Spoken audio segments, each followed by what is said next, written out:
So, I prevaricated again in making this video, but because of a bit of news that came off the New Zealand Herald app today, I'm damned glad I did. This is the channel Fletcher Hamilton, and I'm your eponymous host, Fletcher Hamilton. So, when I was a kid, in my last few years of primary school in the middle 90s, I was in love with this obscure little TV show that you may or may not remember. The X-Files, it was called, an American science fiction horror series. Joking aside, I never missed it. I made time for it, religiously, and I'd sit in front of the telly with the remote, recording it on VHS, and pausing out all the TVNZ adverts. I think in those days I could get 3, if not 4 episodes on one VHS cassette, and those cassettes would occupy the top space on the shelf. This was maybe a few years before TV shows started getting the box set treatment, or before you could buy them from Whitcoulls.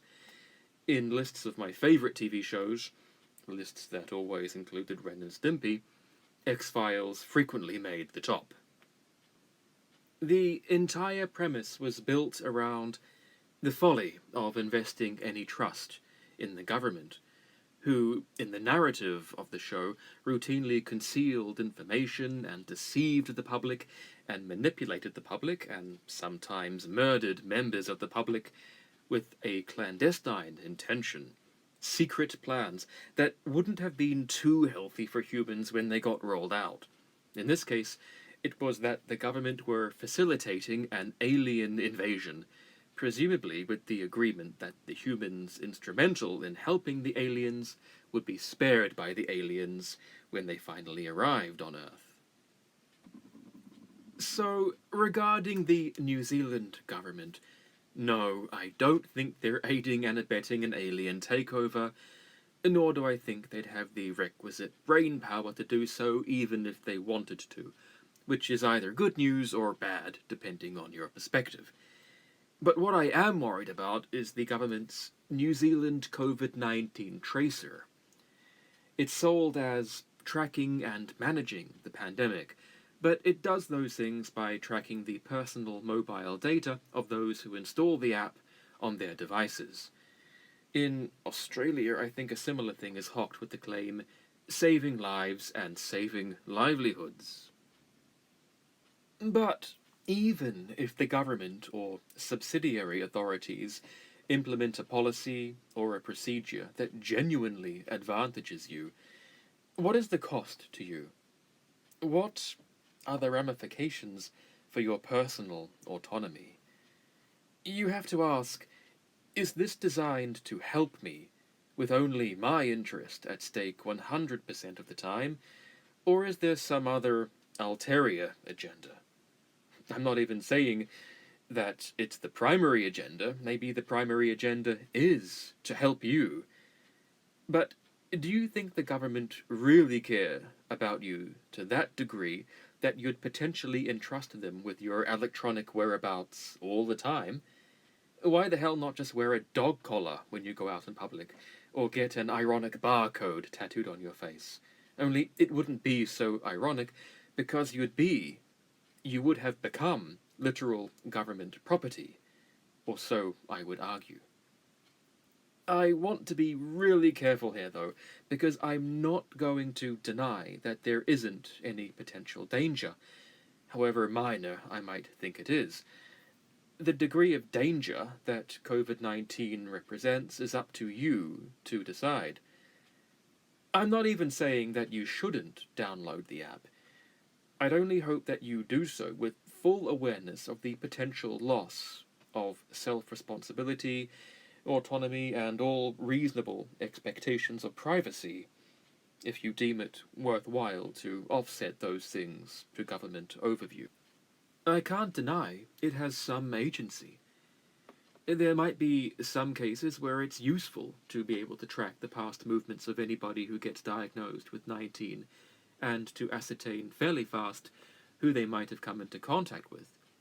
Statistically speaking, if 10,000 people catch 19, of the infected, 5 may die.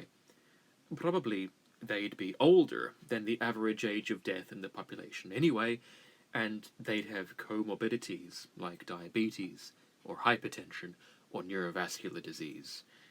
And yes, reasonable measures are absolutely crucial.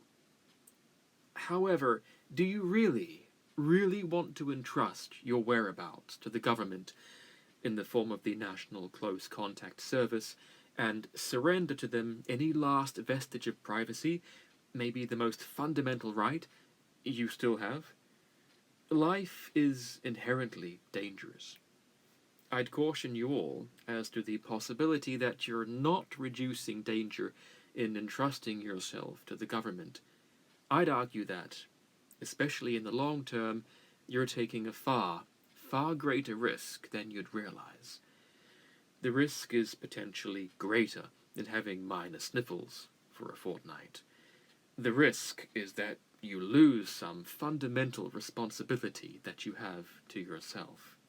And after 19 has burned out or become some endemic perennial nuisance, maybe the app stays put.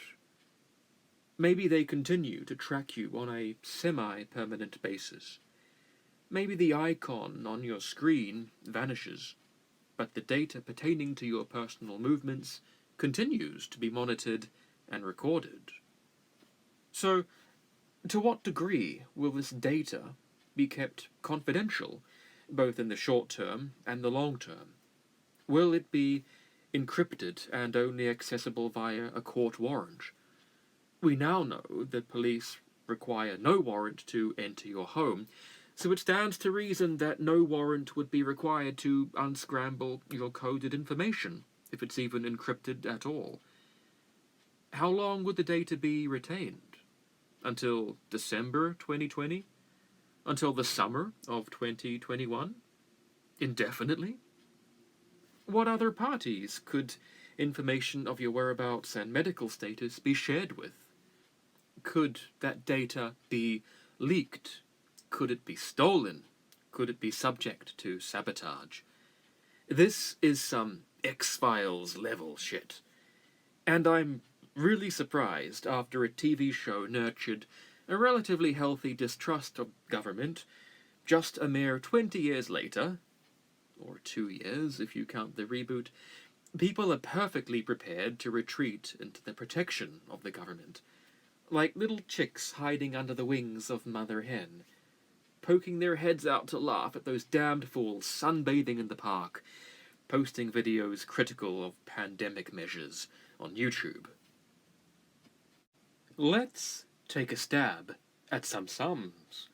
As of May, 400,000 people downloaded COVID-19 Tracer. Let's round up New Zealand's population to 5 million and express 400,000 as a percent of the population. That's 8%. 8% of the population, and since we're now into July, let's assume it's over 10%. 10% of the population put their faith in the government, or at least the National Close Contact Service.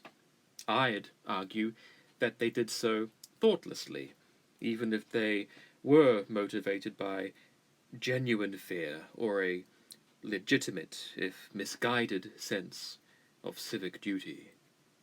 But all this paranoia, this distrust, this suspicion on my part, it's surely gratuitous and unwarranted. I mean, after all, people are mostly decent. And what is government but a collection of compassionate and competent people? People with your interests at heart, who are not in any way power-lusting, but totally capable of handling your private data. Am I right? Fuck! In conclusion, I'm not saying don't download New Zealand COVID-19 Tracer. It's up to you to weigh up what you consider to be the pros and the cons. I'd argue that if you choose to download it, you're not just surrendering your self-responsibility, your sovereignty, and your privacy to the government, but you're also demonstrating to the government how easily you can be convinced to surrender your rights and change your behaviour. But that is as much as I will say on the matter for now. You've been listening to Fletcher Hamilton, and thanks for doing so. And remember, watch the skies. Oh, wait. Was that the tagline for the X-Files or Extra? Anyway, take care, New Zealand. Bye-bye.